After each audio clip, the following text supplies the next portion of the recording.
This is VSiN, the sports betting network.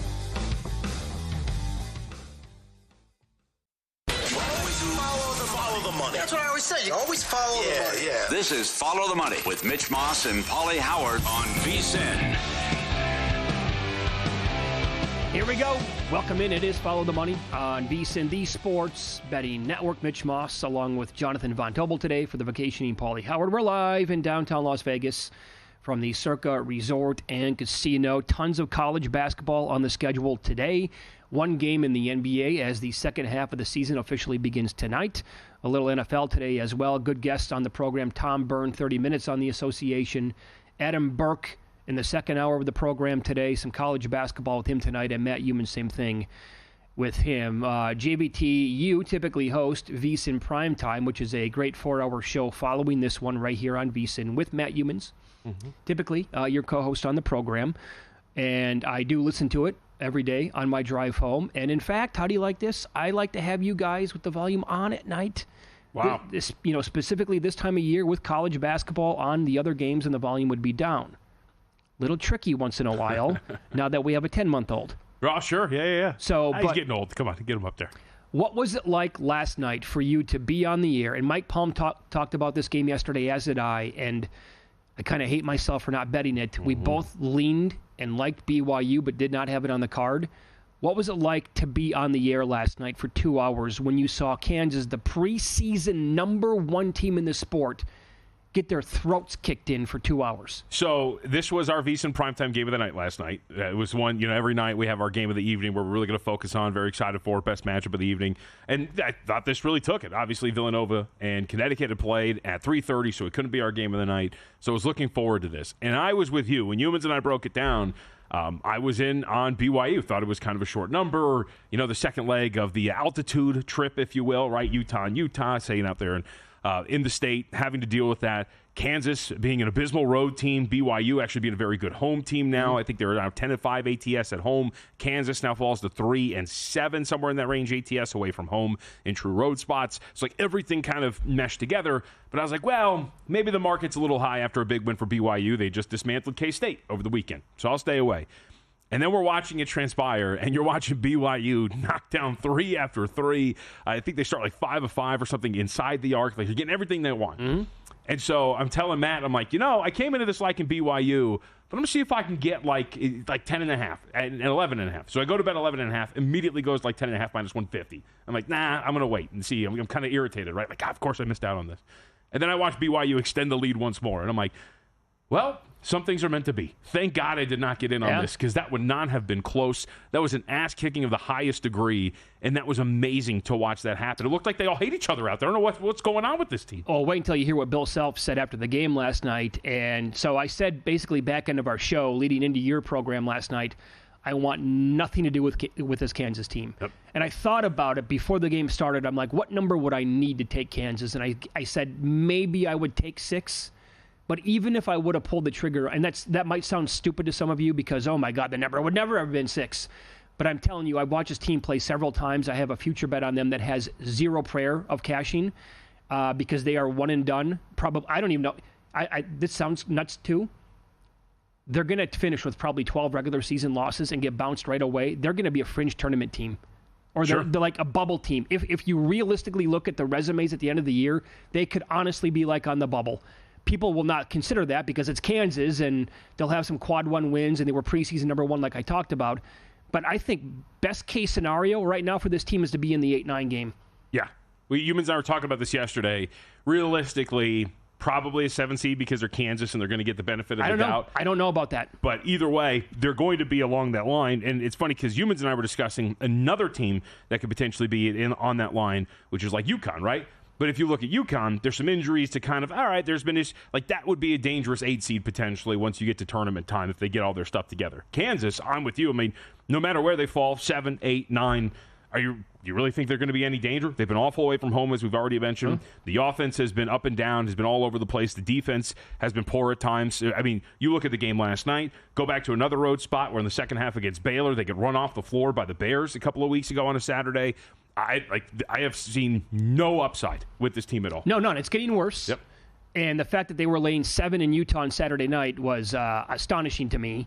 And then last night, again, to play like that, here was the box score, some of the numbers. Again, they lost 91-57. BYU shot 51.5% from the floor. Kansas, 36.5%. Threes, BYU, 14 of 36. Kansas, 9 of 32. Rebounds, BYU, 40. Kansas, 29. Assists, BYU, 24. Kansas, 14. If you look at the box score, and if you drew a line through the Kansas Jayhawks, and you went down with their resume and looked at some of the teams that they've lost to and how badly it's been, there is no way that you would think that this is a Bill Self-coached team. There's no way. You would think this is a fringe tournament team and a lower-level Power 4 program at this point that might not even make the tournament. That's how bad it's been. Again, listen, here's Bill Self last night. You tell me if you want anything to do with Kansas in the next couple of games that they're playing after hearing Bill Self say this last night. The thing about we need to regroup, get away from each other for a day and go home and hopefully be able to, a lot of times with teams, there needs to be something happen to pull everybody together that is us against the outside. And, we're going to have an opportunity to do that for sure. So a lot of teams go through it. We just haven't been through it much at all in a long time. So, but certainly we're going to go through it this time. So after a pounding like that, his message is we just need a couple of days and not even be anywhere close to each other. That's crazy. Wow. You were just on the road, you were just on a road swing. Shouldn't you be shouldn't there be a bonding moment? Shouldn't you be closer? You go to battle on the road against some tough conference situations? Sure. Wow. That was when I saw that was pretty eye-opening. And, you kind of, for people who cover the sport and follow it closely, it's not any one player's fault, but you do hear kind of rumblings about certain players like Dickinson kind of being a pain in the butt to deal with. 100%. Right? And this is not the only Hunter Dickinson team that has fallen apart. So maybe that has something to do with it at this point right now. But the fact that after this, you would think that you would want to rally. And instead, it's we got to get home and get away from each other. That's crazy. For a guy, this is, by the way, coming on the heels of last year when they finally got bounced in the tournament. He said, we've been looking to next year for the last month. Mm-hmm. It's back-to-back years now, and it's gotten worse. And you're right about Dickinson. He's not a winning basketball player. They completely overpaid for that guy in the NIL. Sure. And the transfer portal. I think you can also point to stores, a bunch of different schools has not really worked out. Can you explain what happened to me there? He was He was Wisconsin's best player last year. Yep. Had 3 points last night. He's a non-factor. I don't understand it at all. Here's another one, too.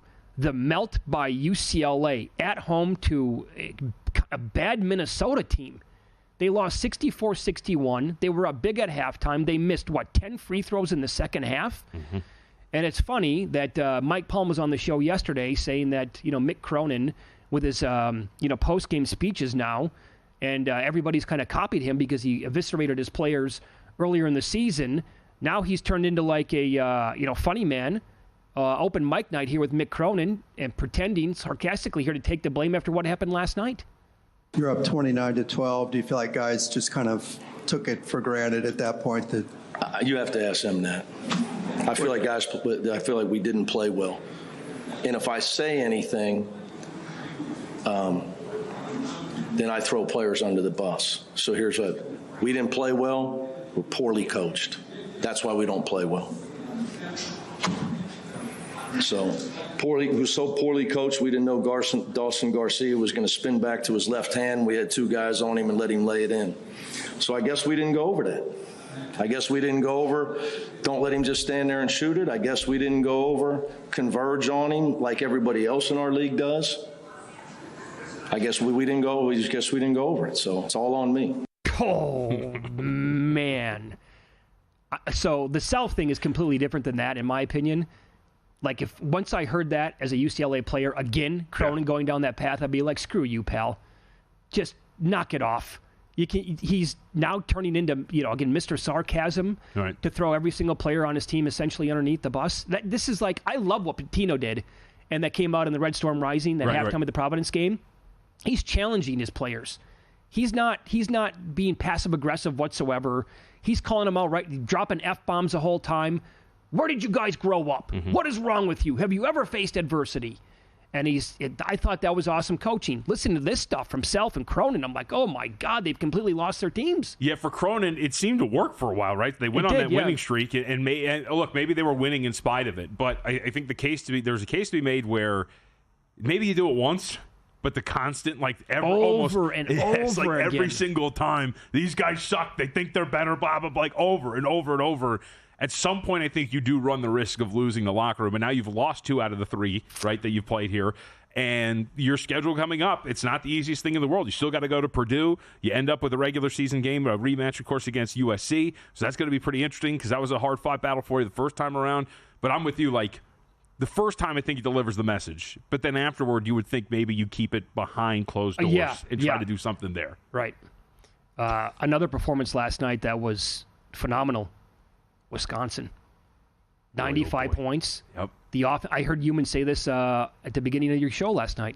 He took a fly. I don't know how far they're going to go this year in the tournament, but he took them 60-1 to win the whole thing. I've got them too. Yep. Did you really? Dude, they're so good on offense. Can this thing continue? I mean, I think so. I don't know how good they are on defense. I think that might be a problem. But like they're running an NBA-esque offense. It's shots at the rim. It's shots from beyond the arc. It's getting to the free throw line to an extent, but avoiding those non-efficient mid-range jumpers. Their offense is great. The ball's always moving. It doesn't really stick. Yep. They've got good wing players. I think there's a legitimate threat here for Wisconsin. I can't believe I'm saying this. They are one of the most exciting teams in college basketball to watch. Yes. Right. No more plot. We were talking about that yesterday. No more plot, like walking the ball up, right, and posting it up and let this slow pace thing where you're bewildered when you get to the NCAA tournament when guards can dribble with both hands. Yep. You're like, what is this? Like, no. This is a new age, baby. No more like 3 or 4 year players who get 30 minutes a game down low on the low block and all they can do is dribble with the right hand and that's all. Oh boy. So we'll get into the Wednesday card coming up next. A rematch of a game that was played in the 200s earlier this season. They're also 2 of the top 3 over teams in the entire country.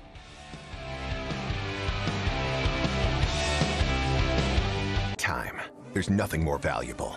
It's what drives everyone to make the most of every moment. We celebrate living large in the now. In a city where time disappears, we create experiences that electrify the soul and memories that will last forever. We go big. We go all night. And here, everyone is invited. So get loose and get loud. This is Circa. You'll have the time of your life. So, Paulie, have you had a chance to read the VSiN Daily yet? Yeah, came in at 3 a.m. What's Bill doing up that late? Well, rumor has it starts off with a 12-hour meditation session. Then he just pours himself over film and live TV, really focusing and taking it all in. Bill's in with the biggest insiders, talking trade secrets, strategies, the whole nine, absorbing the info. And then and only then can the writing process begin.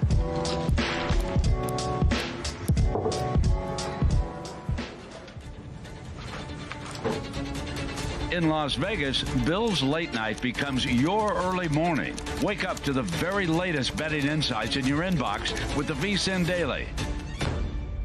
Sign up for free at vsin.com/newsletter. On the next Money Moves, Ariel Epstein joins me, Stormy Bonantoni, where we'll break down the NL West in our spring training previews. VSiN hockey analyst Jonathan Davis is going to join us to talk through all things Four Nations final between the U.S. and Canada. And with the return of the NBA, we'll have Terrell Furman of Betting Pros on to get us all set for a loaded day in the association.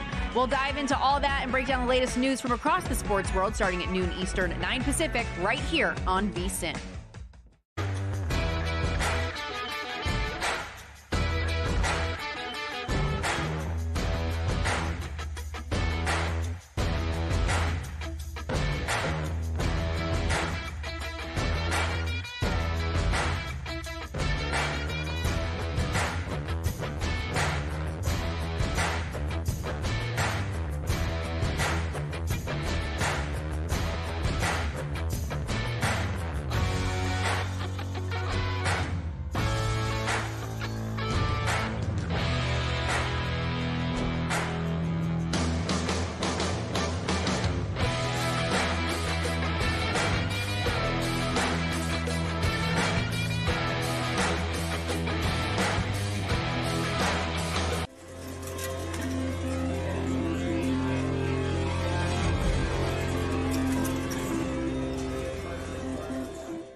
This is Follow the Money on VSiN. So a lot of discussion there, first segment. Some of the teams that were playing last night and the overall results in college basketball leading into the card that we have tonight. Pretty solid schedule again. A bunch of teams that are ranked are in action. Hello, SEC. Alabama at Missouri, probably the marquee game of the night. If you were on prime time tonight, would this be the game of the night, you think? I would say it is safe to say that is probably the case. I think you can maybe make a case for Vandy, Kentucky, but this two top 15 teams in the country going at it, that is prime time material right there. So do you agree that Missouri here, now a 2-point favorite at Circa, the total is 171.5. Do you think that is the right number here in this game? Yeah, I think we're getting closer to where it should be. I was on with Joe and Kelly earlier today. We talked about this game, and look, I think we saw some of the flaws of Alabama over the weekend. Defensively, they're a okay team. I don't think they're going to be an elite team. They're middle of the pack in defensive efficiency and SEC play. And then you look at a team like Missouri with the upside that they have on offense, a near top 10 offense in terms of adjusted offensive efficiency in the country. And I don't know about you, it might not ring very loud for some, Mitch. I was actually impressed with Missouri over the weekend. You trail by 3 at Georgia, and you think, like, all right, you're going to find yourself in a rock fight. It's a 1.5-point spread. They beat the crap out of Georgia in the second half. Offense was incredible. And I think that they have enough here to, at the very least, get a little bit more respect. And depending on what you use for home court, probably in the range of about 3.5. This is still telling you that Alabama is the slightly better team. But to have that where I think overnight it opened 1 in favor of Alabama, I think the market's getting this right and pushing this back to the point where the margin between these two teams is much closer. And situationally, I know we're going to talk about situations later, do you argue, again, it's always subjective. Do you argue it's a letdown after a big rock'em sock'em match with Auburn over the weekend? You lose at home. Now you got to hit the road to take on a Missouri team that is fighting for a really good seed and potentially a really good spot in the NCAA tournament. I would say it's going to be a tough spot to be in if you're Alabama. I also, this is like, I don't know, the beginning, or we're somewhat into like this gauntlet now for the Crimson Tide. Yeah. That they better be careful in terms of like the seed line that they're going to get. I don't know how much damage they're going to take if they lose some more of these games, but again, they lost that game against their rival on Saturday at Missouri tonight. I don't think it would shock anybody if they lost the game. They get Kentucky on Saturday. That's at home. They'll probably win that. They get Mississippi State. Then next Tuesday, that's at home. We saw Miss State last night. They were outstanding in the second half. Great. Blowing out Texas A&M. That hurt my feelings. But they closed, this is Bama now, at Tennessee, Florida, at Auburn. Mm-hmm. So, again, we all knew that this was coming at some point, and they were going to suffer a bunch of losses down the stretch. All you can do is tip your cap that somehow they survive this, and then head into the SEC tournament without too many more blemishes on the schedule. Yep. And so the day that you and Paul were both out, Mike and I brought up the 1-seed market because Alabama that day, that was Monday, they were minus 360 to get the 1 seed. They're down to minus 240 now. Well, I would take the no on that. Right. Well, of course, it's an index prop, so you can't. Yeah. But I agree with you. Like, I was looking for anywhere else, right? Because that price was so high considering what you just went through in terms of the loss to Auburn, what the schedule looks like for you going forward, and the teams around you. In fact, the one thing that I also brought up, and the price has moved up on a little bit here now, Alabama was minus 360 to get a 1 seed. They're now minus 240. Florida was only minus 115 to get a 1 seed. This team seems impervious to anything. Oh. They were already one of the 1 seeds when we saw the projections on Saturday. That's bumped up to minus 150. I think that's a fair price to look at if you're talking about Florida. And obviously the robber, I think, hiding in the shrubs is Houston. I mean, you get the big win on the road against Arizona. You handled business last night, too. You have a schedule in front of you that's pretty manageable where you could go blemish-free potentially all the way through the Big 12 tournament. And what that looks like if Alabama does take some more hits, I think is going to be pretty fascinating. But it seems like it's down to those two, right? Alabama and Houston, because Florida's been incredible. Yeah, Florida's going to get one. Yep. I would say this. If Houston doesn't have another loss in the regular season, that would be what? I think their last loss was in – did they have all 3 losses like in November? No, remember they lost Texas Tech in overtime at the beginning of February. Okay, that's right. That's right. But that was the only. Okay, other than that, that's the one loss since then. Yep. So if they go that long with only 1 loss to close up the regular season, forget what happens in the Big 12 tournament. Even though I don't think that conference is anywhere close to where it's been in previous years, sure. They're going to be looking pretty good for a 1 seed. And then they're not. Look, this really doesn't factor in a ton, but you also have to consider that 3 of their 4 losses were in overtime. Oh, Houston. Like they have been there in every single one of these contests potentially win this thing. Well, I'll ask you this because we had a guest on from ESPN yesterday, Jeff Borzello, and the first question that I asked him. And look, I mean, I haven't heard a ton of people make the case for Houston this year. I'm sure some are making it and saying that they're absolutely, one of the teams that can cut down the nets. I haven't been there yet with this team, although I know their offensive numbers are the best they've ever been under Sampson as the head coach, like in this run that we've had now for several years. But I asked Jeff Borzello, am I making a big mistake by not taking them that seriously, right? Or seriously enough to have a future ticket on them based on previous tournament flops? And he goes, yeah, I think you are making a mistake. Am I? I think so. They're my short shot in my portfolio to win the NCAA tournament. They got them at 12-1. I really believe in them. Now, I think my flaw in believing them is they're an analytical darling. You look at the numbers, they check every single box. Yep. But to your point, they have fallen short. And one of the key areas in which they might fall short too is, they don't get the easy points in that they don't get to the free throw line very often. They're a jump shooting team that doesn't really pressure the rim and makes officials make decisions. They're 334th in the country in free throw rate on offense. That's something that could eventually burn your here for Houston in this NCAA tournament setting. But every other category, Mitch, they're freaking awesome. Do they have a rock'em sock'em big man to go head-to-head, small, the biggest guy on the roster, 6'8"? That might be a problem in some matchups. I think it will be, yeah. Right, but I think generally how well coached they are, how good they are on defense, the way they deny the ball inside, how great they are along the perimeter. I'll take my chances with that team to be the short shot for me to make it all the way. All right, another game tonight in the SEC. Arkansas, they do play at the number one team in the country, Bruce Pearl's club. Very tough spot to play. That's why what Florida did there recently was so impressive. And Auburn's laying 16 in this game tonight. Can I interest you in a little Arkansas plus the points? I mean, the situation probably calls for it, right? After you go on the road, get a win, and now you got to come back home against Arkansas the way that they've been playing. Now, I think it goes without saying. I mean, my hatred for John Calipari has been, I'm not going to beat a dead horse about it. I think he's, if you've never heard the show before, I think he's one of the worst coaches I've ever seen in my life at this level. The coach who has done very little with the most amount of talent you could ever imagine. But that said, his team is still really, really talented. Despite injuries, that's a lot of points. It is. I mean, I would generally agree. I think my problem is are you going to get a good offensive effort? Because the times, first off, they're 12th in SEC play in offensive efficiency. Arkansas is. So they've been abysmal at times when it comes to their offense. And in their losses specifically, that has really gotten to them. I mean, you look at some of these offensive metrics, it's been putrid for them. And Auburn is good enough defensively where they can come and sit on their chest and absolutely just suffocate this team. And, of course, on the other end, take on a defense that's been really middling in SEC play and extend this thing out. I would venture that I would probably rather be on Arkansas, just given the fact that it's a ton of points. Do you have enough possessions to get there? But Auburn was so freaking impressive on the road against Alabama. And they have so much talent. But I think they're capable of covering this number, but I thought this was right where it should be. I'll say this, Ken Palm and Bart Torvik, they made the number 18 on the game.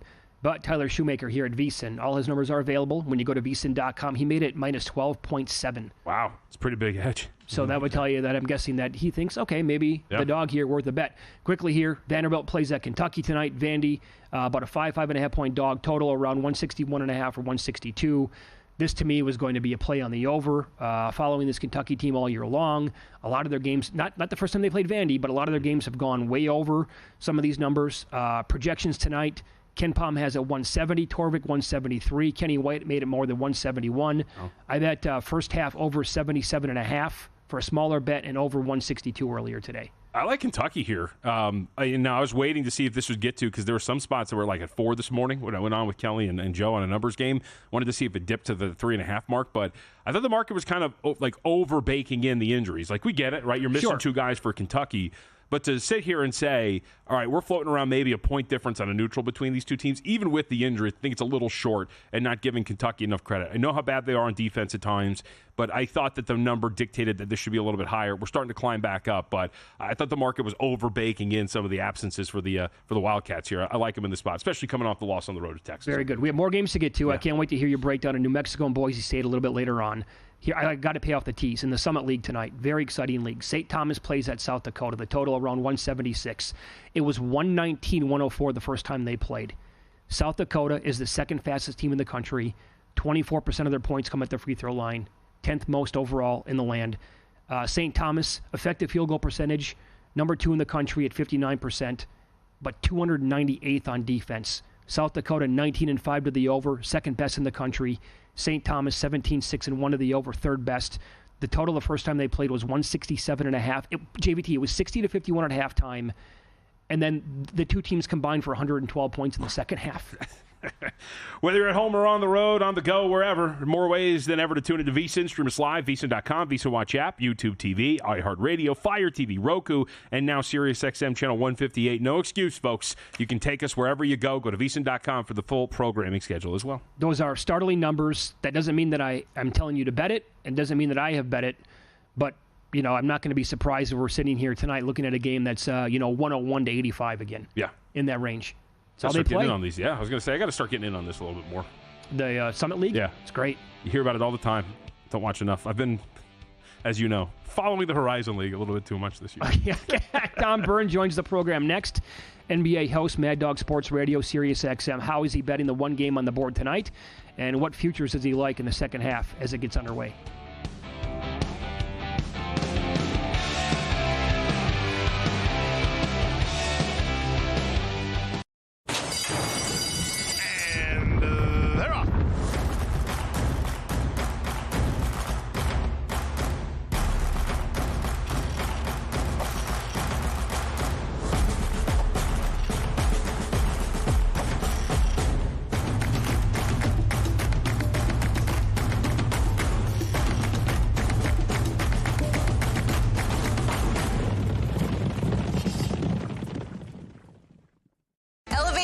Betting game with VSiN's exclusive betting splits.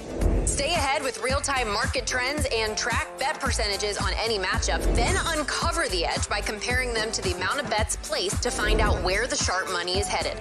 Upgrade to VSiN Pro to access betting splits, live odds, line moves, power ratings, and in-depth game analysis. Go to VSiN.com/pro to join VSiN, the sports betting network.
This is VSiN, the sports betting network.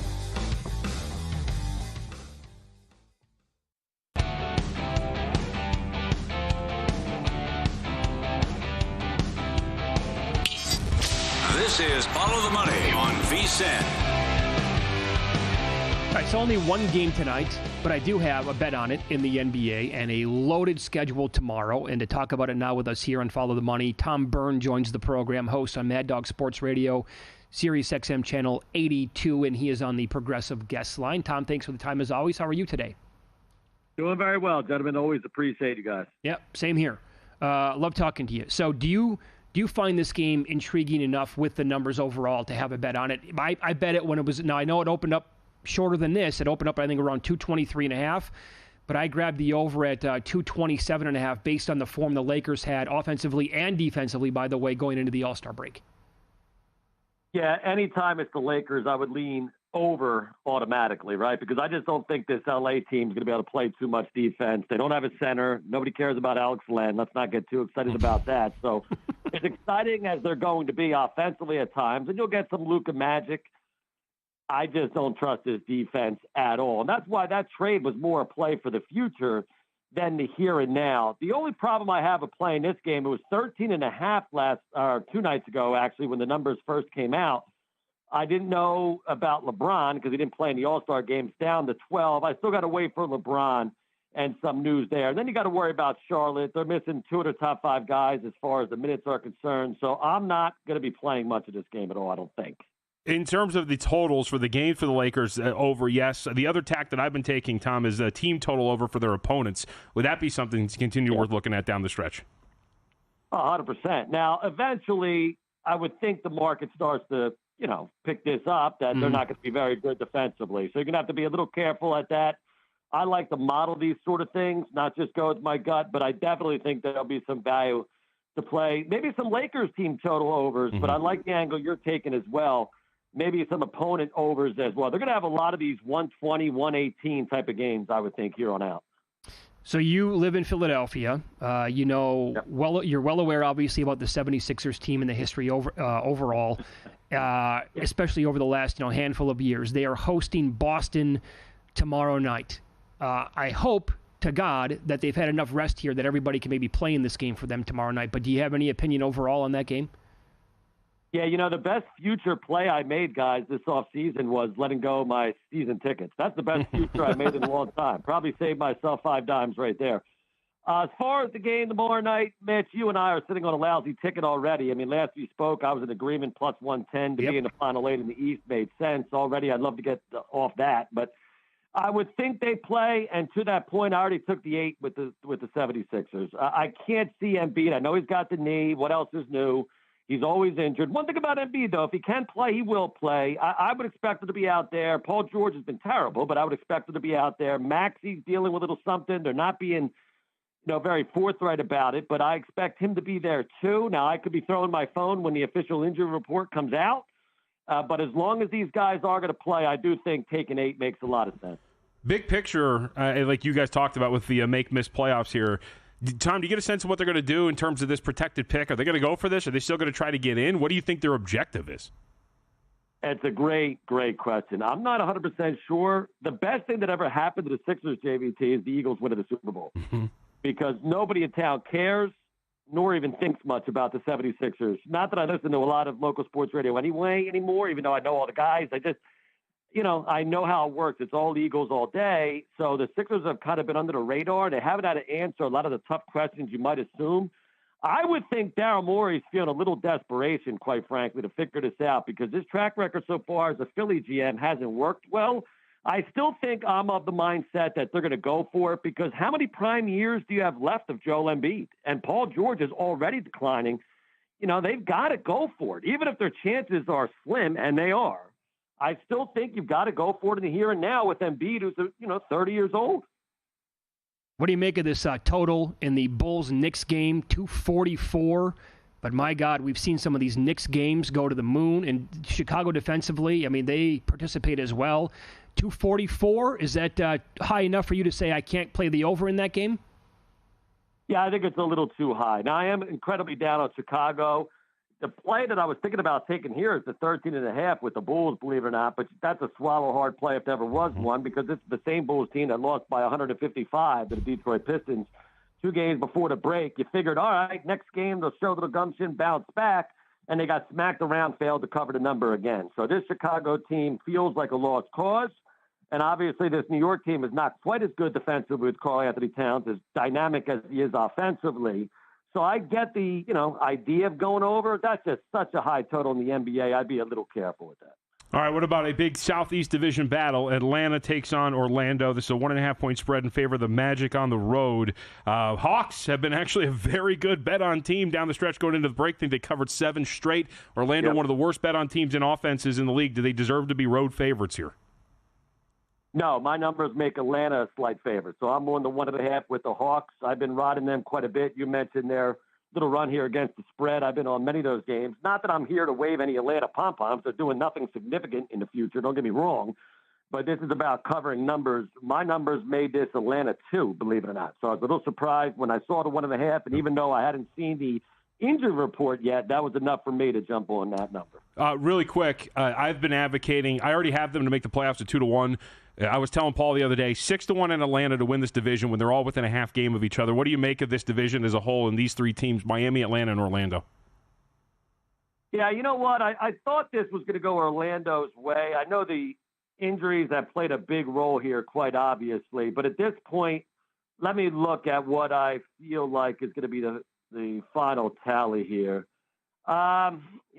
Right now, it's funny. I have Orlando 38.8 wins. I have Miami 36.9 and Atlanta 38.5. So there you go. Mm-hmm. It doesn't get much tighter than that. I'm not high on Miami. My favorite preseason bet was Miami under. Even still, I would take the under. I was looking at it earlier today. I forget what it was. I don't think Miami's any good. Wiggins isn't going to help much. But then, you might only need to get to 39-40 wins to win the division. So the best move for me is to stay away and let that crapshoot play out. Follow the money here on VSiN, the Sports Betting Network. We're talking NBA with Tom Byrne, host on Mad Dog Sports Radio, Sirius XM Channel 82, and he is on the Progressive Guest Line. I guess one of the marquee games tomorrow night would be Phoenix at San Antonio. Despite the Suns' recent play, they are 1-6 in the month of February, and their one win came at home in overtime against Utah. They're catching 2.5 tomorrow on the road against the Spurs, who are playing high-flying basketball on the offensive side before the break. What did you make that number, Tom? 3.5. I made San Antonio 3.5, so not quite enough value unless some Phoenix money were to come in. I don't know why you'd see a lot of that. The vibes in that locker room are obviously off, guys. There's something amiss there. There's part of me that gives Bradley Beal a little credit. Like, I don't know how he could see his wife and kid get harassed and all that go down and not want to get the heck out of Phoenix. Mm-hmm. But I guess he didn't want to. And because of that, they couldn't really start the full-blown rebuild. So it's an absolute mess. I do think KD's days are numbered. If they're going to put points on the board, you wonder about their defense moving forward. I would lean San Antonio. There's just not enough value at that number yet. All right, okay. I'm offended, by the way. The marquee matchup, clearly, is the Clippers on the road against the Bucks. No, I would say that probably is the marquee matchup. I said one of maybe. You offend me with this.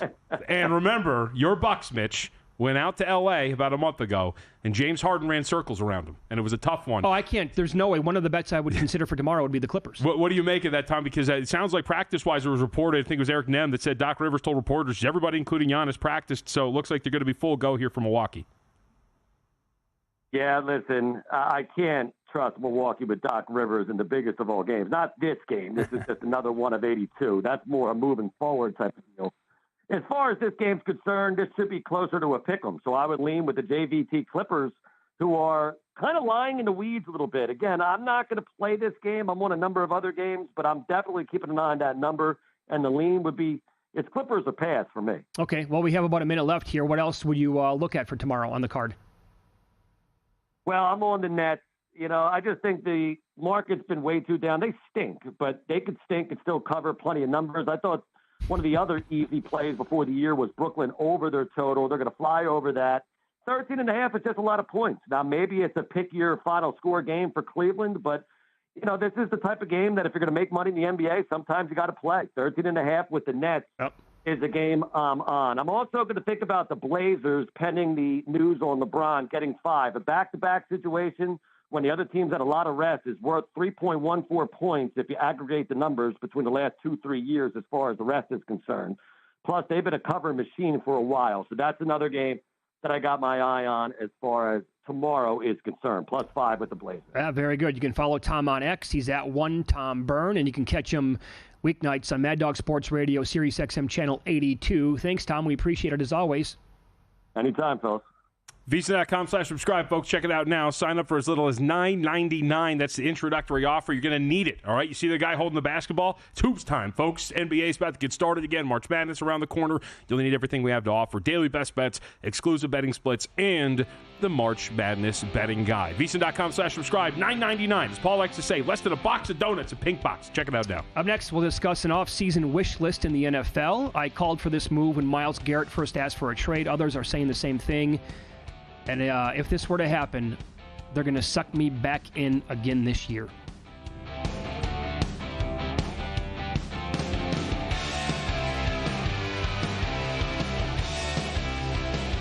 Got a good thing coming. Just wait and see. It's a good.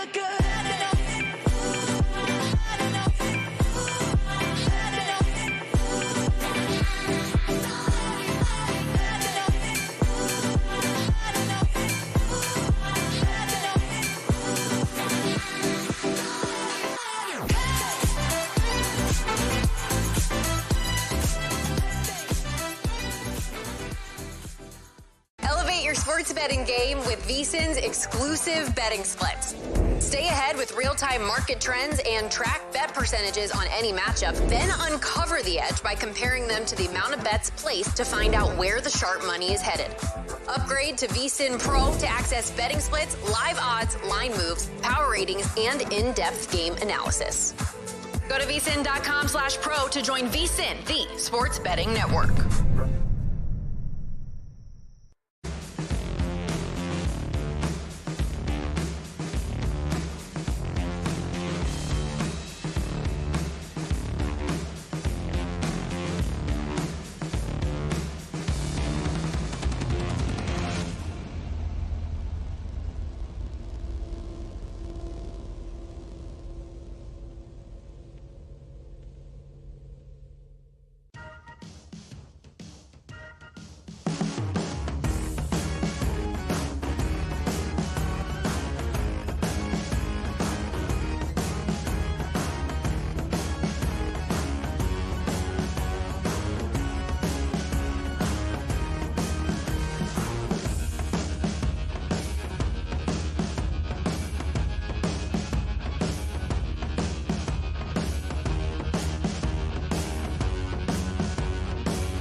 This is Follow the Money on VSiN.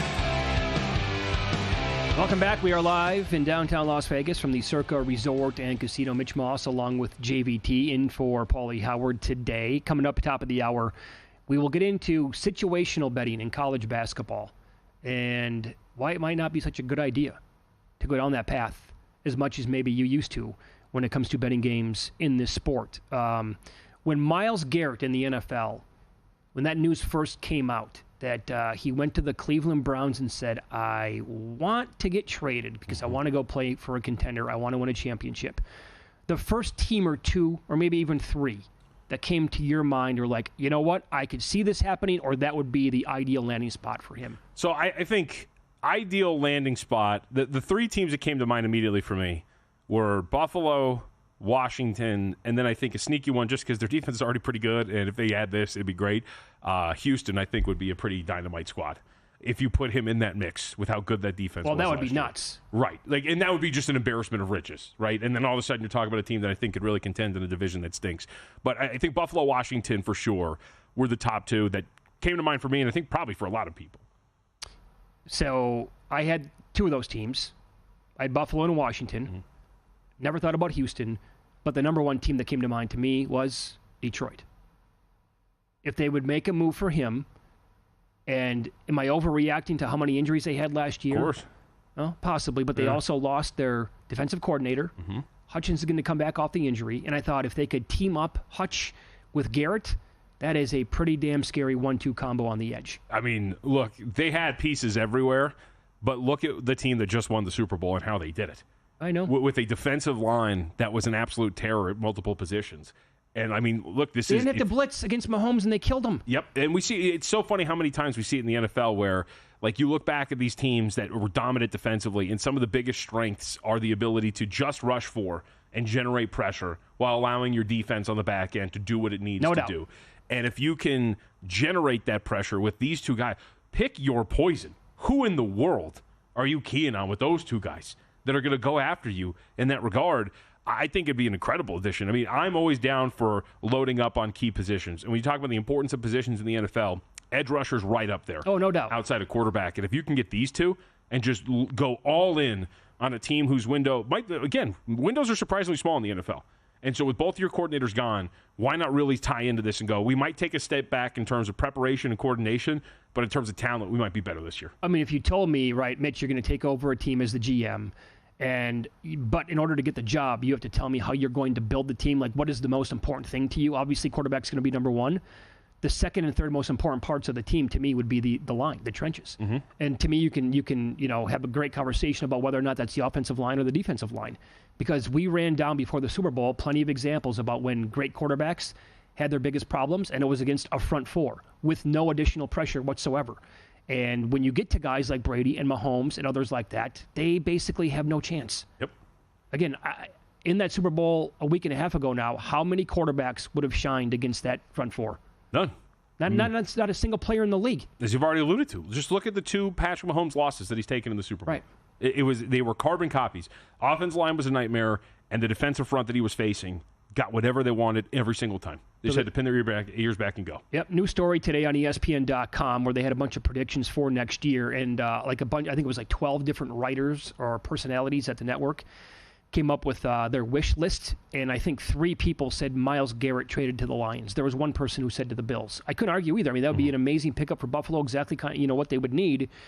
But if he were to land in Detroit somehow and they would put together a package that was attractive enough to get him, their number, I'm sure, would go down from 10-1 right now to win the Super Bowl to maybe the 8-1 range. Mm-hmm.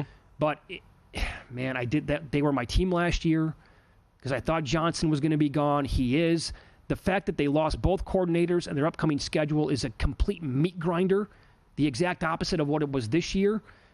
I didn't want to do it again, but if they were to land Myles Garrett, I could see myself somehow landing on them, 10-1 to win the Super Bowl. I mean, I wouldn't blame you. On paper, the way the NFC looks right now, outside of Philadelphia, who looks primed to be a power at the top for a while, and then Washington was very plucky. We'll see. I made the case again. A lot of people thought Houston was going to take a really strong step forward this last year, and they ended up regressing a bit. So we'll see if that happens with Washington in a similar fashion. Minnesota, J.J. McCarthy, you would assume taking over in what is essentially a rookie year. I can kind of assume a step back from 14 wins, right, from last year. We'll see what the Green Bay Packers eventually are. The whole point here being that this conference looks pretty soft in the middle, and even with the upgraded schedule and what you're looking at, if you go and get Garrett, I mean, it's you and Philadelphia as your top two things, and we'll see what San Francisco does. But this thing looks wide open for you. I think the 49ers are the biggest wild card as of right now. I mean, they're probably going to trade Debo in the offseason. Mm-hmm. What do you do in terms of a deal with Brock Purdy? And they always have injuries, right? So how is that team? And they're aging. Yep. And, oh, by the way, I don't think they're the best team in that division anymore. However, what if Matthew Stafford's not on the Rams? Yes. Because that's the team I want to land on next year to bet the NFC and to win the Super Bowl, but I don't know who the hell the quarterback's going to be. Mm-hmm. I mean, I would agree. I think the Rams are an interesting bunch, too. I mean, you probably don't have the assets to go and get it, to accelerate it, but, I mean, to go and get Garrett and put it in that mix with the team and kind of accelerate your pace. Oh, that would just be stupid. Of course. Imagine that? Right? You put yourself in position to at least accelerate this thing. Those players and how they played down the stretch. Yep. But I do think, you mentioned in San Francisco, we had talked about this yesterday in primetime. One of the big outliers, I think, is the 49ers and what they decide to do at quarterback, obviously. Because statistically, he had a very average year. He wasn't as bad as the overall season went. Do you go the Purdy path and go, we're going to pay him, not that $50 million mark that was out there? Oh, you cannot do that. I keep throwing out the Geno Smith deal, right? Incentive-laden deal. You may see if he can hit those markers, whatever it is. You can easily move off of that. It ultimately becomes the case. Or do you go, you know what? Our window's really small, and we're aging, and we need to do this now. Aaron Rodgers, come on down, and let's see what happens. And you try to do it that way. Ship off Debo, maybe get something else, and all of a sudden you're looking at potentially really getting this thing going. I don't know what they're going to be, but the overall premise, I think, here is just this NFC, depending on what the moving pieces are, is going to be really open for Detroit. Is Aaron Rodgers better than Brock Purdy right now? I think they're very similar to each other. I don't know how much of a difference you're actually making. Oh.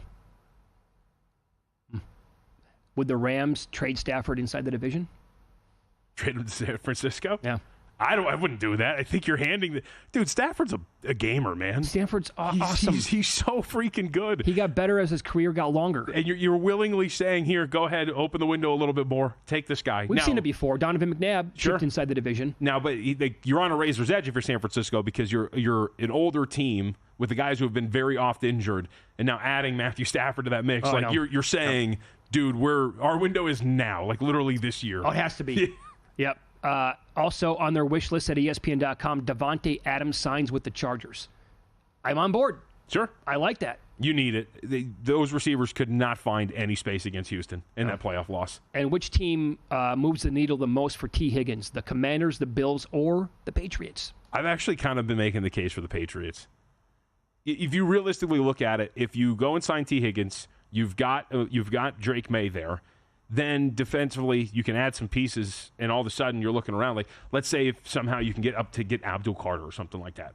All of a sudden you're looking around, you're going, dude, we could accelerate this thing. Well, I will say this. If the Bengals bring back all those guys, and there's talk that they can do this right, we're talking about Hendrickson, sign Chase to a long-term deal, get T in. They will be early on, they will be the most popular bet to win the AFC or any of the two conferences and the Super Bowl. Yep. I would agree. I kind of like what they're doing. I think that Vrabel's a little too overhyped, but at the same time, when you see, I keep going back to his rookie year, when you look at like what Josh McDaniels did in his Mac Jones rookie year and the development there, sure. You could see it. You could see it happen with May as well. Have you ever had your deposit blocked by your bank right before a big bet, Mitch? Or if you ever needed cash at 2 a.m. for another shot at the tables, that sounds like you. But you hit your ATM limit. Edge Boost has your back. Edge Boost, the first ever bank account built for bettors. With Edge Boost, all your gambling-related transactions always be approved and more headaches. For you high rollers, you can move up to $250K a day on your Edge Boost Visa debit card with unlimited withdrawals. It works 24/7 for instant deposits. Never wait for a wire to clear again. And it gets better. Every time you deposit into a gambling account, you earn cash back rewards up to a 0.5 percentage point. All this for no usage fees, no minimum balance. It's a bank account, not a credit card. No approval required or credit checks. Edge Boost has a suite of responsible gambling tools as well to help you manage your bankroll, make informed decisions. So what are you waiting for? Go to edgeboost.bet. Edgeboost.bet. Promo code is FTM. Start at tier 2 for faster bank transfers and higher cashback rewards. Sign up for Edge Boost today. People chimed in at ESPN.com as well. Teams to take a step back next year. Pittsburgh, Minnesota, the Texans. Are they taking a step back or are they going to get better? think they have a candidate to potentially get better. They took a step back with a bad offense this year.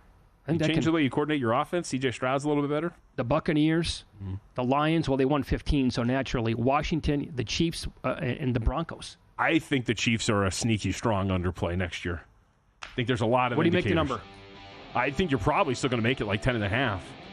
I think it'll be higher than that. Right, maybe 11.5, but they're definitely a target to play under next year. We'll get into situational betting in college basketball. It doesn't appear what it used to be.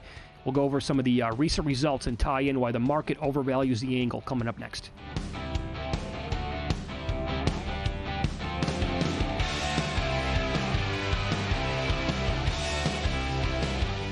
And we're out. Okay, give me 1 sec. I need to load funds into my gaming app.